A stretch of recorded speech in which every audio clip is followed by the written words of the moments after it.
قافلہ حضرت یوسف علیہ السلام کو اپنے ساتھ لیے سفر پر رواں دواں تھا۔ راستے میں حضرت یوسف علیہ السلام کی والدہ راحیل کی قبر آ گئی۔ یوسف علیہ السلام اپنی ماں کی قبر کو دیکھ کر بہت بے چین ہو گئے، گھوڑے سے اترے اور قبر سے لپٹ کر رونے لگے۔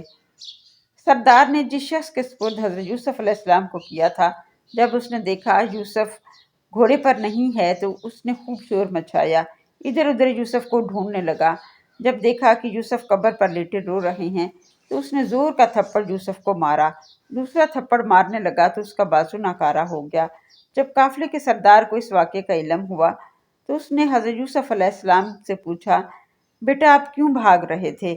تو حضرت یوسف علیہ السلام نے بتایا، بھاگا نہیں تھا، یہ میری ماں کی قبر ہے، سوچا آخری بار اپنی ماں سے مل لوں۔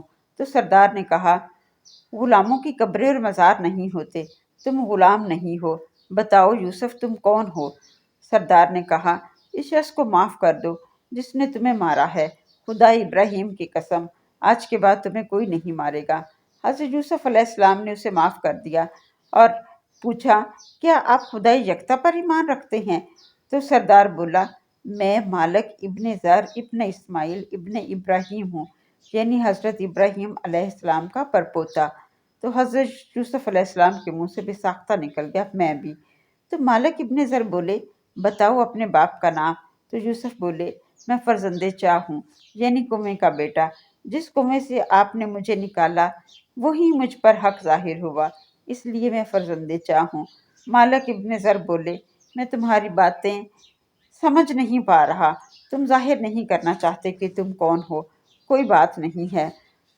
سردار قافلہ مالک ابن زر بہت نیک اور رحم دل انسان تھا۔ اس نے اپنے قافلے والوں کو سمجھایا کہ طوفان کا اچانک آنا، ہمارا راستہ بھٹک جانا، پیاس کی شدت اور جانوروں کا کنویں کے پاس آ کر دبک جانا، یہ سب اللہ تعالیٰ کی نشانیاں ہیں کہ ہمیں یوسف ملنا تھا۔ قافلے نے رات گزارنے کے لیے ایک سرائے میں پناہ لی تو جس شخص نے یوسف کو مارا تھا وہ اپنے بازو کے درد سے کرا رہا تھا اور ایک بت کو اپنے سامنے رکھ کر منت سماجت کر رہا تھا، اے ایسٹر مجھے ٹھیک کر دو، اے ایسٹر مجھے ٹھیک کر دو۔ حضرت یوسف علیہ السلام نے جب اس کی کراہنے کی آواز سنی تو جاگ اٹھے، وہ اس کے پاس گئے، اس کے بازو کا مساج کیا، اس کے بازو کو چھوا تو اس کے درد بالکل ٹھیک ہو گئی۔ اس شخص نے بت کے پتھر کو پھینک دیا اور یوسف علیہ السلام کا ہاتھ چومنے لگا اور آپ پر ایمان لے آیا۔ قافلے کا نائب بھی آپ پر ایمان لے آیا۔ اس نے خواب میں دیکھا کہ یہ بچہ یہاں یہاں سے گزرتا ہے، ہر طرف ہریالی ہو جاتی ہے، سارا علاقہ سرسبز و شاداب ہو جاتا ہے۔ قافلے میں ایک ضعیف بیمار اور لاغر تھا، وہ اپنے پاؤں پر چل پھر نہ سکتا تھا۔ حضرت یوسف علیہ السلام نے اس کی خدمت کی اور وہ تندرست ہو کر چلنے لگا۔ یہ تمام واقعات اہل قافلہ کے لیے حیران کن تھے۔ قافلے کا سردار سمجھ گیا، یہ بچہ غیر معمولی خوبیوں کا مالک ہے، یہ کوئی پراسرار شخصیت ہے۔